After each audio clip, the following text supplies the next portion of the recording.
Howdy, it's me, Brian, one of the owners at Chrono and Cosmo, your favorite local game store, or hopefully soon to be your favorite if you've never heard of us. As you can tell by the title of this video, it's going to be pretty, I'm not going to say controversial, but maybe something you're not expecting to hear from the owner of a local game store. And while I'm doing this video, I'm going to be working on doing some shipping. Yeah, because I don't have enough time to just do a video by itself without getting other work done at this point. So here we go. One of the most frequent questions I get asked as a game store owner is, was this your dream, right? Or it's not even really a question, right? People will say like, oh, this must be a dream for you. It wasn't. I never dreamt of owning a card game store. It was not some kind of like romantic idea for me or anything like that. It just kind of happened. Okay, so let me basically explain kind of how this happened. And you have to know my whole background first. Okay, this is not a quick answer. If you've asked me in person before, I might have given you the quick answer, but the actual the full story is not that quick. So I was in middle school, I think, middle school or high school, back in the year 2007. Yeah, like 2007, when dinosaurs roamed the earth, right?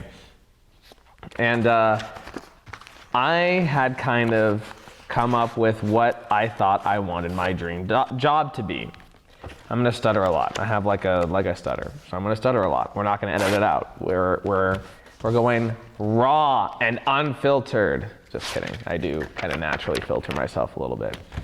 I was in middle school. I thought for my first job, I wanted to be an actor because I really liked movies, and you know, I liked being a little bit of a clown. You know, I was a little funny guy, comedic little guy. So I was like, I want to be an actor. And I didn't really start pursuing anything acting-wise until high school. I took a couple stand-up comedy classes, I think, in middle school. It was probably late middle school or early high school with this guy named Tony Kaminas, great guy. So I don't know if it was with Tony. I did take acting classes with Tony at some point, but the stand-up comedy, I don't exactly remember who I took those with, but I was taking some stand-up comedy classes in middle school, and I was having a lot of fun. Also in middle school, I was one of the newscasters. We had like a school news program. We'd be on the TV in all the classrooms and everything, like for the morning announcements. And, you know, I did that, and I liked being on the TV. And, you know, I would do little comedic bits on the TV sometimes, you know, and I had a lot of fun with that. And then as I was getting ready to go into high school, my mom was telling me, you know, you need to join some kind of team, right? You don't want to be by yourself at high school. Join some kind of team, join some kind of club, you know, join some kind of something. And, the idea of like, oh, you should try out for like theater came up to me, right? But it's like, I don't know, I don't really want to be a theater actor, right? Because theater and film acting, two very, very different things. And at my point, I had it kind of in my head that it wasn't really translatable, which it is somewhat, but that's a side note. So I was like, okay, I want to be I don't want to be a theater actor, so I'll try out for something else. I think I ended up trying out for like volleyball or something, and I was just not a very athletic kid. I did do like some track and field in middle school, but that kind of like petered out or whatever, so didn't make the volleyball team. But my school had this program called Comedy Sports, which was like improv.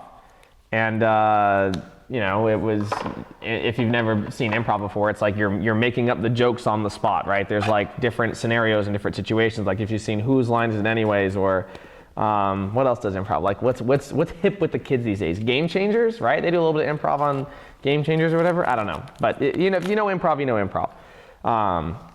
Like imagine Saturday Night Live if it wasn't scripted. That's kind of like what improv is. So I was doing some improv, and I was having a lot of fun with that. I really, really enjoyed that. You know, so I did actually end up taking some theater classes and joining the theater program. And also at the same time, I was doing background work for Nickelodeon. I was in a couple of episodes of iCarly. I think Victoria Justice's show, Victorious. I was in that one too. Just a couple episodes, and just background work. I never had any lines or anything like that. But one of the things I really didn't like about being a film actor, or at least in background work, is that the sets were so inefficient. We were just standing around for what seemed like ever before we even got like the first takes down. It just seemed like such a waste. So I really honestly didn't like doing background work that much. Like, it was cool that all my friends were like, oh my gosh, you were in iCarly, you know, whatever. But like, it just wasn't fun.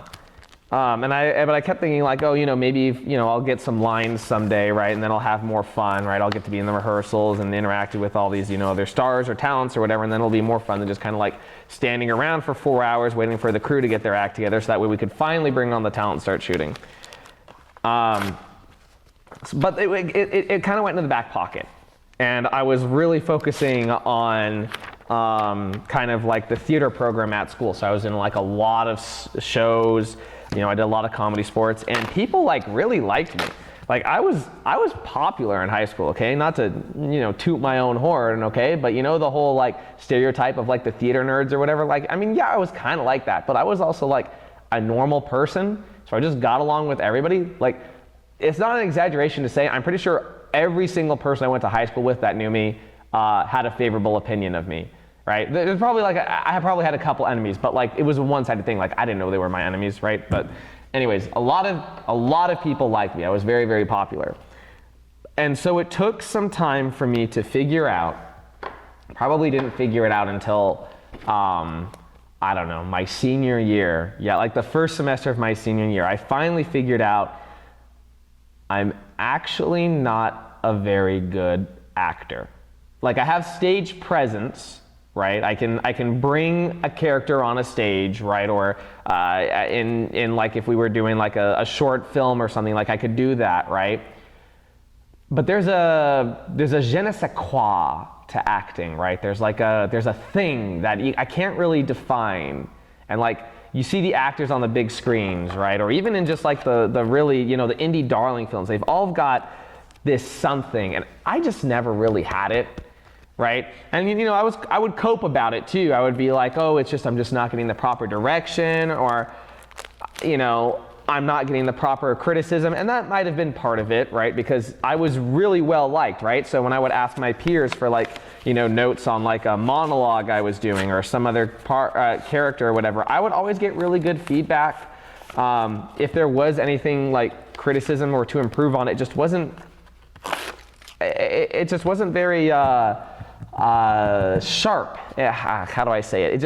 It was like minor things. It was like nitpicking, right? But it wasn't like, hey, you got this whole character wrong. Like, you need to go back to basics and figure it out, right? And I think it made my performances just very mid, very milquetoast, right? I would go to competitions, right?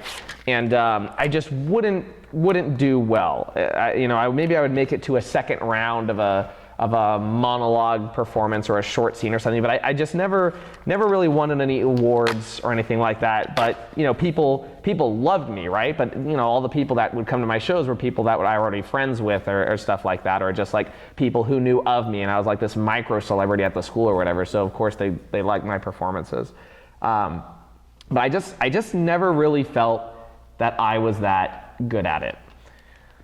And luckily, I found this out before I went to a school for acting, and also kind of luckily, I didn't like get accepted into any universities right out of high school. The only one that accepted me was UCR, Riverside, and you know, I don't have anything against Riverside, but they don't really have an acting program or like a, you know, film TV program. I talked to some like you know, like the school recruiters, right? You do that day where they come to the school and you like talk to them all. One of them said they had something like that, but they didn't when I researched it. Like, anyway, whatever. So yeah, I was kind of trying to figure out like, okay, either I need to get good at acting or I need to pivot, right? And even if I were to get really good at acting, I had this conception that it's like super, super hard to break in anyways, right? So if I'm not some phenomenal standout talent, I don't have, you know, any like connections or anything, like how realistic is this for me as a career? I decided it probably wasn't realistic and I should pivot. So I thought about kind of like other stuff I had done or other stuff I could do. And while I was in middle school doing the morning announcements news network thing, one of the things that I also did was the editing for those, because they were pre-recorded, they weren't live. And I did like doing editing, so I thought, okay, maybe editing could be a career for me. So I went to community college at Saddleback College in South Orange County, which has a phenomenal film program for a community college. Like, it's out of this world. Like, it was fantastic. It was a better film program than the four-year university I went to after that. It was incredible. But that's what I started with is, I decided, okay, I'll do my gen ed and then I'll start working on this associate's degree in film.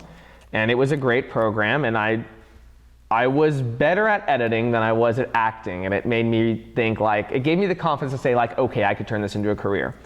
So I get my associates in film, and then I apply to UCLA, Chapman, USC. I'm basically applying to like all the top film schools, Northridge, Long Beach in California, right?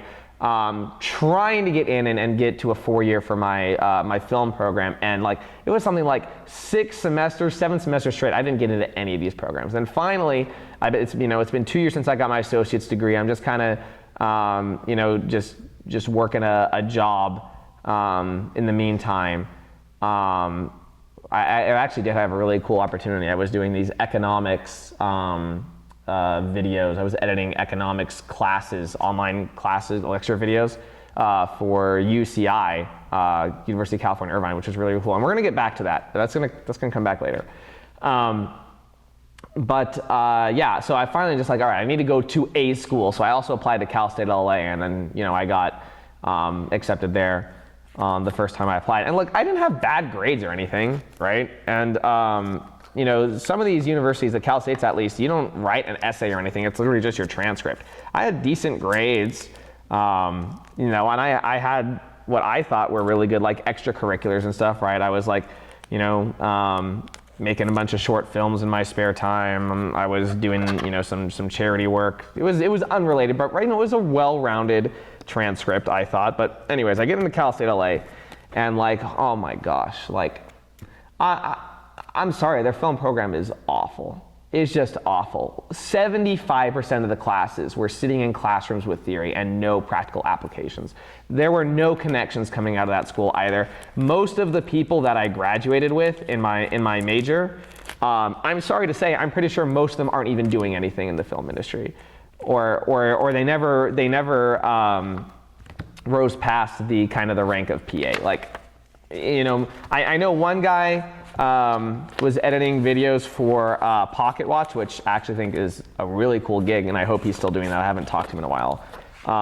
But like, aside from him, and then like a couple people who graduated like before and after me, most of the people who graduated the same year, they're not doing anything in film, right? But somehow I got really, really lucky, and I landed a job at a trailer company, like movie trailers, TV spots, that kind of thing. This really, really phenomenal company out of Burbank. And so I was working for them for a little while, and then I was thinking like, oh, I could do trailer editing, I could do TV spot editing. I got to work on some really cool projects there. I got to work on, I'm not sure how much is still covered by NDA, but there was an animated film that I got to do my own TV spots for. None of them went to air, but that was a really cool experience. And then I got to see all kinds of movies before they came out and do like the transcription for them. Basically, like, I was making these spreadsheets of all the dialogue in all these movies, so that way when the trailer editors got them, they could just kind of like, go to the time code of whatever line they needed and stuff like that. And it was a very useful thing for them. But I also did get to do the entire rough cut of another film. If you know me personally, ask me about it and I'll tell you, but I don't know if I'm under NDA still or anything for that, so I'm not gonna say what it is, but there were some big stars in that movie, and I got to do the entire rough cut because the company got the request to do the trailer for it before, the movie was even started to be put together, right? So I did a quick like rough cut in like 2 or 3 days of the whole movie because their own editorial was still working on it, and our trailer editors needed to start working on the TV spots and the trailers. So that was really cool. But things didn't end up working out at that company, and so after that, I started working in visual effects. I was doing so my first role in the trailer company, that was like production assistant. In the visual effects company, I was doing I/O, like in and out. So basically, like footage would come in from our clients, I would put it into our system, and then once the shots were completed by our artists, I was helping to send it back out.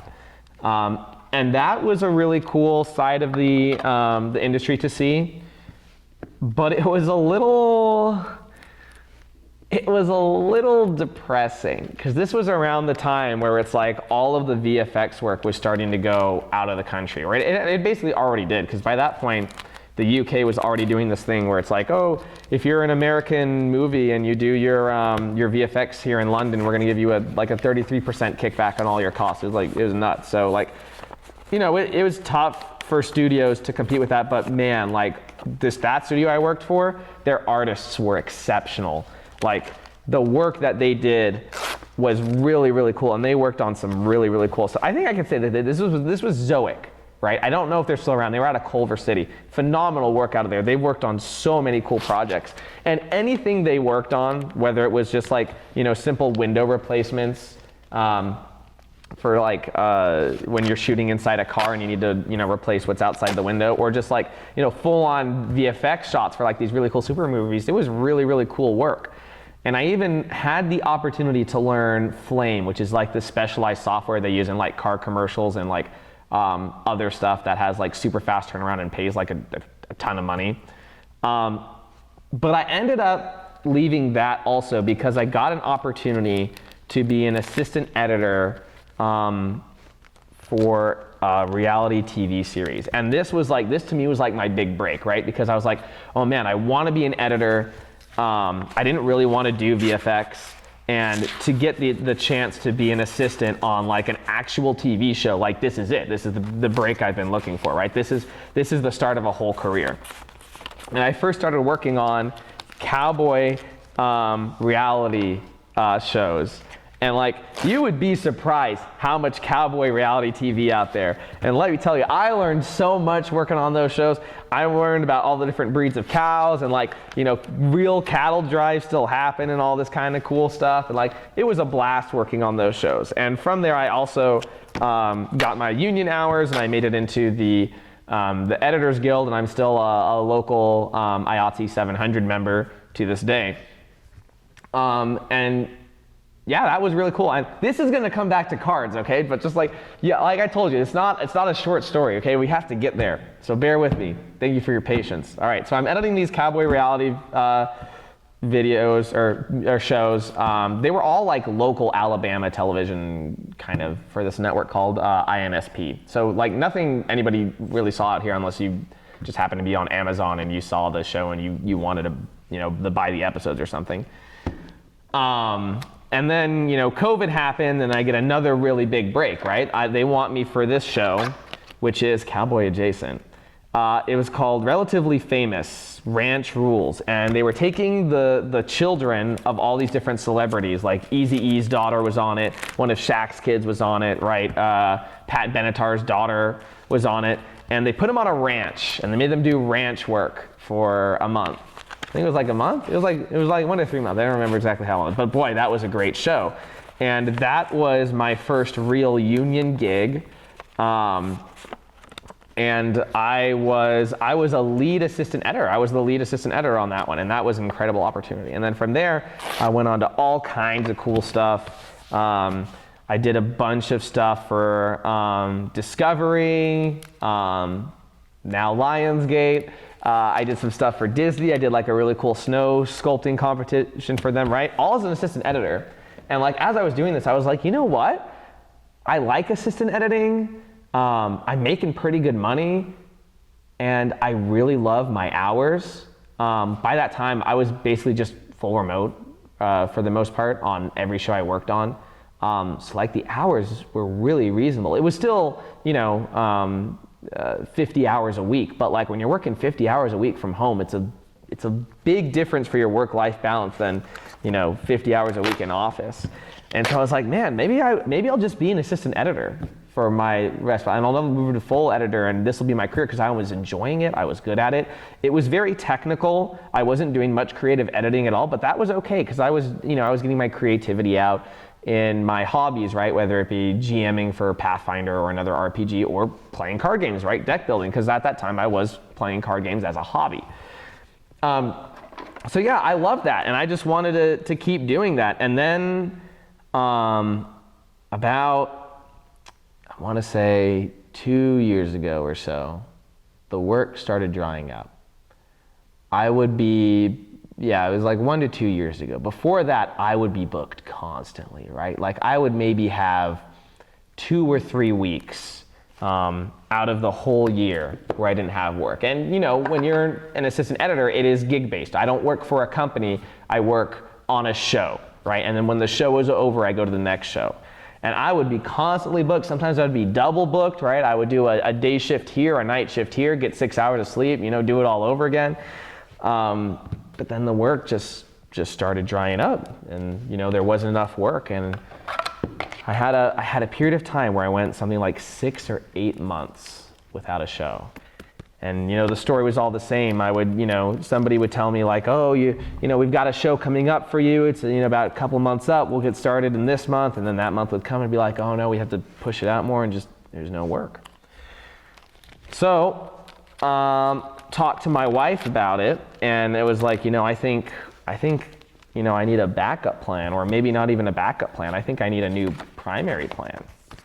So it's like, okay, where am I going to go to from being an assistant editor, because I went to school for film and TV.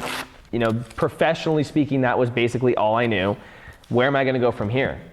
If your answer was card store, you're wrong. We're not there yet, but please hold on. And also, remember the whole economics thing from UCI earlier? We're going to come back to that, okay? And remember these 2 things. Keep them in your noggin as we continue to go through this. Okay, so I also really like video games, right?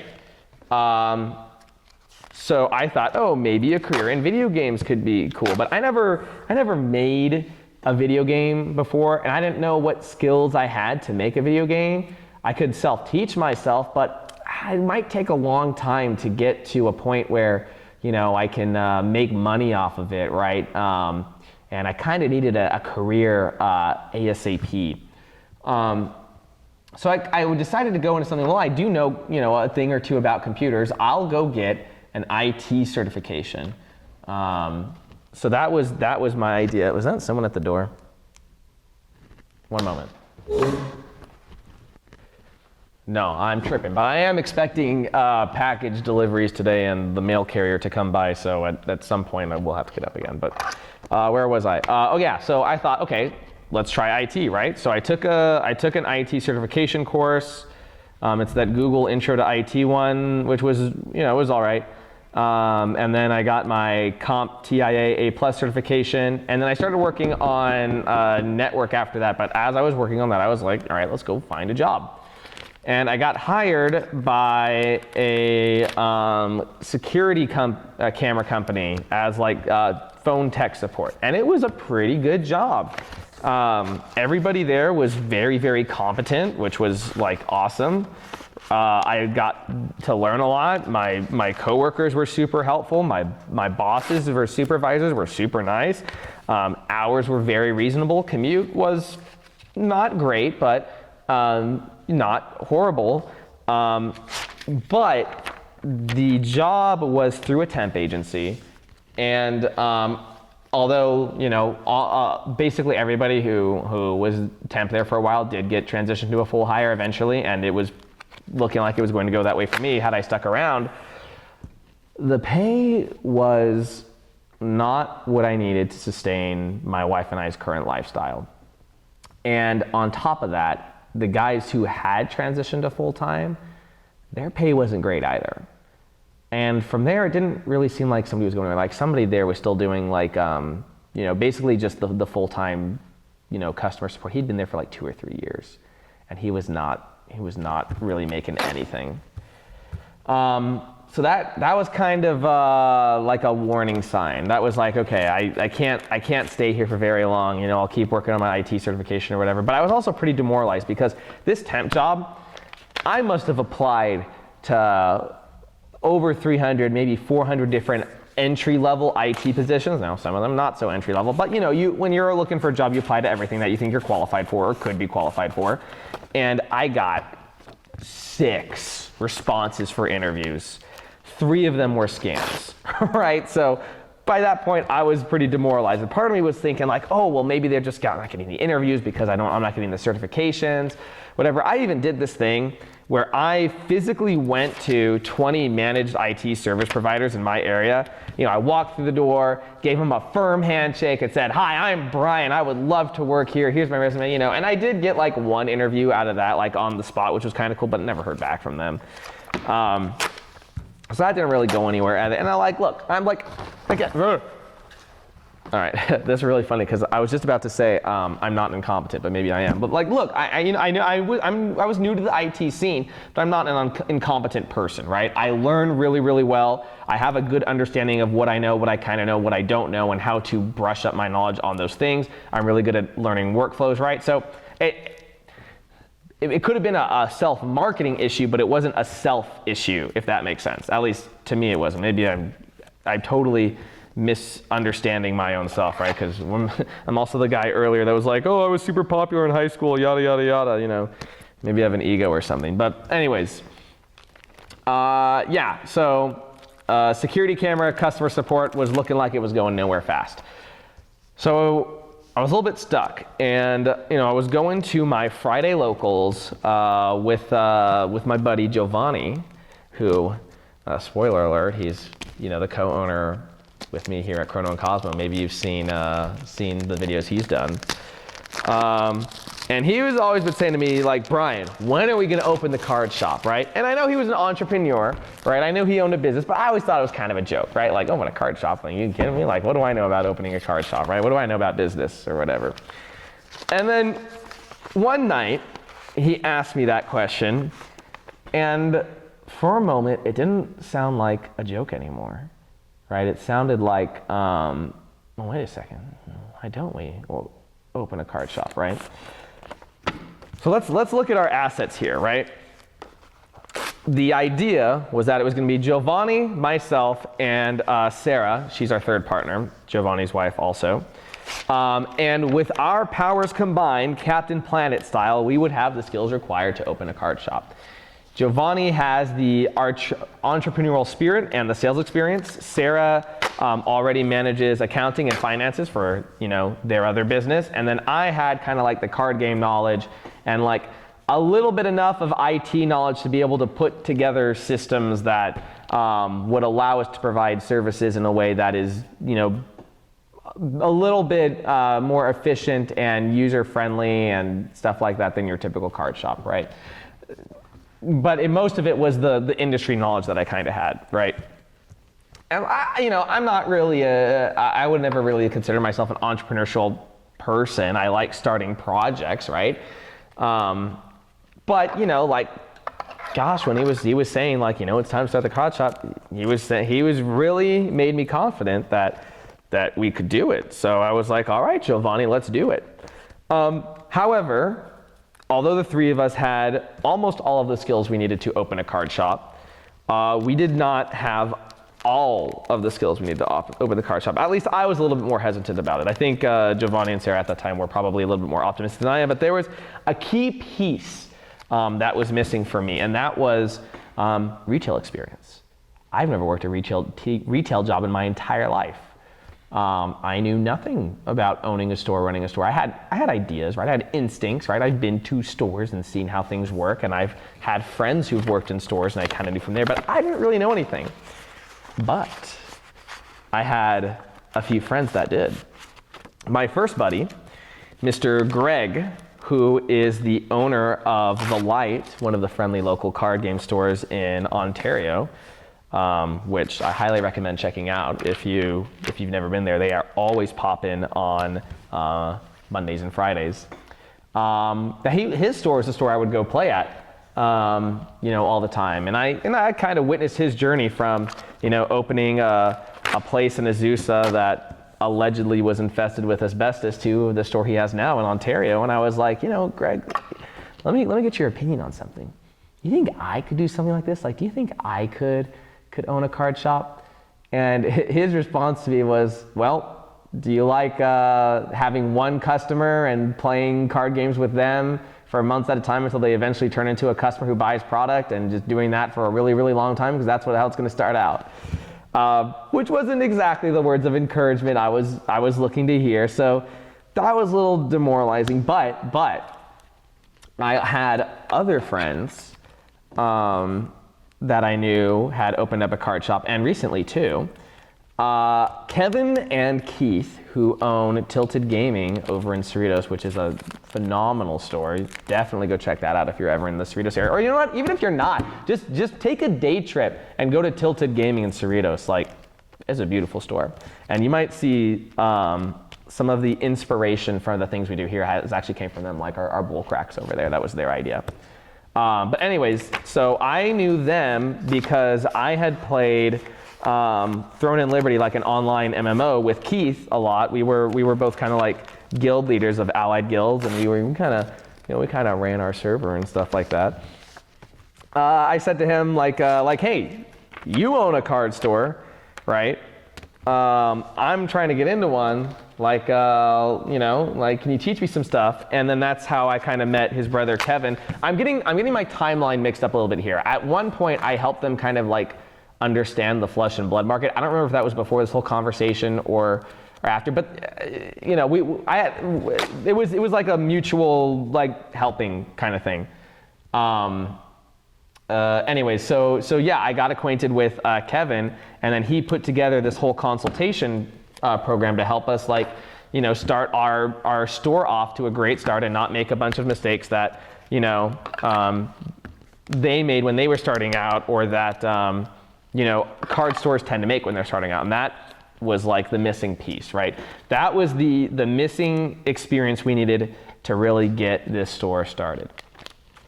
So fast forward to January 2nd, 2026. We are opening the card store. It's the grand opening, and it goes really, really well. Thanks to the knowledge from Tilted, Keith and Kevin, and then also the combined skill sets of Sarah, Giovanni, and myself. And then, I just happened to be an owner of a card store, and it's been a lot of work, right? Basically, since November, I had been working, 7 days a week. Before we opened the store, it was usually like 8 to 10 hours a day, and now that the store is open, I'm here 7 days a week, anywhere from like 12 to 16 hours a day. I mean, I'm shooting this on a Monday, we're closed, but the shipments must be made, right? But I was actually like, I think I'm better at this than I thought I would be. And it's not just having to do with you play a lot of card games, you get a lot of card game knowledge, and sure, that kind of helps with understanding the products you're selling, but there are skills I just picked up in life that I didn't realize would make it easier for me to kind of not only run the store, but also make it profitable. When I was working at UCI, editing those online lecture videos for economics, they were just simple macro economics videos, but it's there's so much I learned while editing those videos that it's that applies to this business, understanding the nuances of supply and demand, and supply chains, how different emotional factors from consumers impact markets and stuff like that. And it's whoa, when did I pick up all this information, right? How is it that I'm able to just kind of predict how something will happen, and then it does happen like that? So, so that was my whole background. I did kind of speed run through the opening the store part. But I don't know, maybe that could be another video, right? Giovanni's talked about that too in his video. Go watch Giovanni's videos earlier on in the YouTube channel. He talks more about kind of like getting the store started, but I just kind of wanted to like, you know, do this video about how even though it wasn't my dream, and to be honest, it's still not really. I love it, right? I have a great time. I love selling, you know, cars to people and hosting events for them, and, you know, celebrating with people when they pull heat, and like, you know, playing card games when I get the occasional chance, and, you know, I still love the hobby. But like, I don't know, my dream wasn't even, you know, once I moved off of acting and into editing, like being an editor or even having my career continue as assistant editor, that isn't really my dream. I think my dream, my personal dream, isn't necessarily tied to a career at all. I think it's tied to maybe lifestyle and you know, philosophy, right? Like, I think to me, it's more important that I can, you know, provide for my wife and I, and that I'm, you know, a good example of Jesus Christ in my everyday life and to my customers. I think that's probably more important to me than, you know, whatever I'm doing for a job. But like,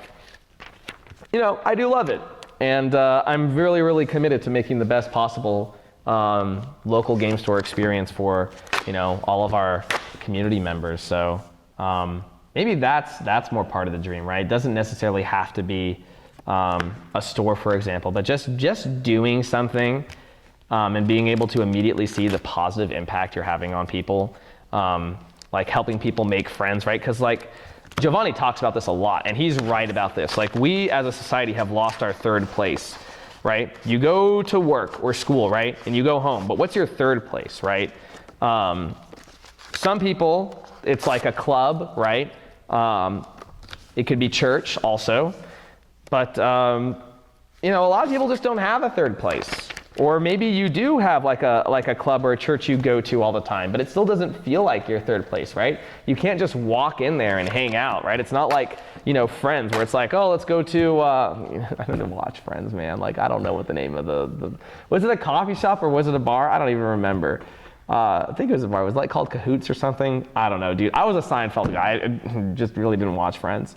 But what's that third place? And like, I think we've done a really good job of making that Chrono and Cosmo for a lot of people. You can just come in when we're open. All right, don't try to come in when we're closed. But, you know, you can just come in and you can just hang out and you can just jam card games if you want, or you can just chill, right? You just talk to people. Like, we have all this space. Like, we run, you know, multiple events per day, but we try to restrict it to just the 8 tables in the, well, 8, it's 16 tables. No, it's 8.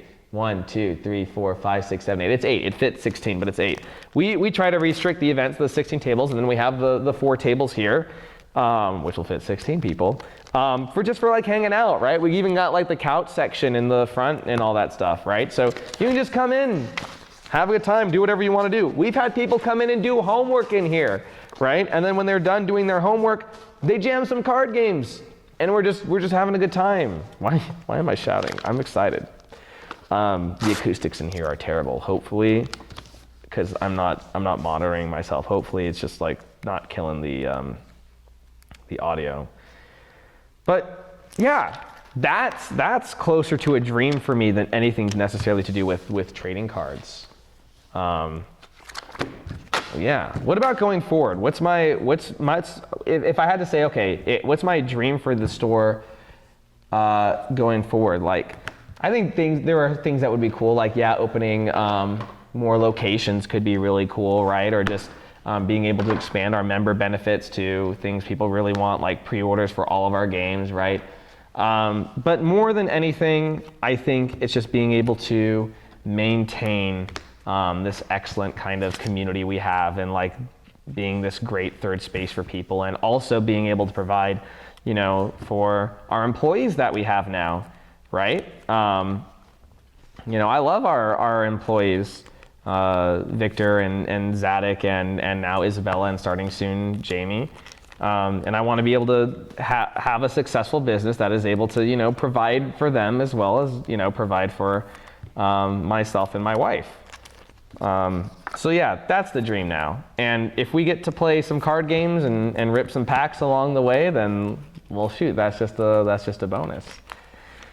Wow, I'm usually so fast when it comes to shipping, but maybe I've just been too distracted by talking, so I am not anywhere near as far along as I want to be for this. I'm kind of starting to ramble.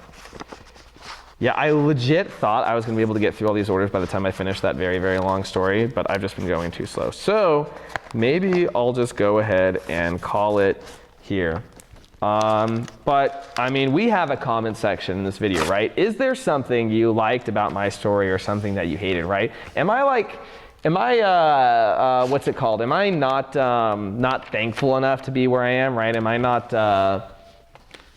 am I ungrateful, right? Should people in the comments go and tell me like, oh, you're ungrateful, you're living the dream for so many people, and you're just like, oh, I just want to make people happy, right? Like, I don't know. Am I being ungrateful about this? You tell me. Or do you kind of understand where I'm coming from and like what I want and all that stuff? Let me know. Be happy to chat with more of you guys. And if you've never been to our store, Chrono and Cosmo in Fontana yet, definitely check us out. We have some really cool events coming up this weekend. Well, I have no idea when this video is going to release, but hopefully shortly after filming it. Today is June 1st, okay? So this weekend on Saturday, we have our pre-release for One Piece 16 set, which is... The name is something of a new nation. I forget the name. It's easier for me to just remember the numbers because there's so many different games. So we've got that coming up, all sorts of other cool events. Get in our Discord if you want to stay up to date on all of our events. If you want to learn to play some games, feel free to reach out to me or somebody else in the Discord who plays the game you're playing and be like, hey, can I learn to play the game? Because like our community is so good, dude. Like I can literally just like, I'll be at the counter and somebody will be like, oh, I'm trying to get into this game. And I can just be like, hey, yo, Anthony, you want to teach this guy Magic? Or I'll be like, hey, Thomas, can you teach this person Pokemon? That kind of thing. And they're just like, everybody's so just like gracious and like happy to teach people and stuff like that. So I love that. Okay, I'm definitely rambling now. Yeah, thank you so much for watching. And I hope to hear from you guys soon.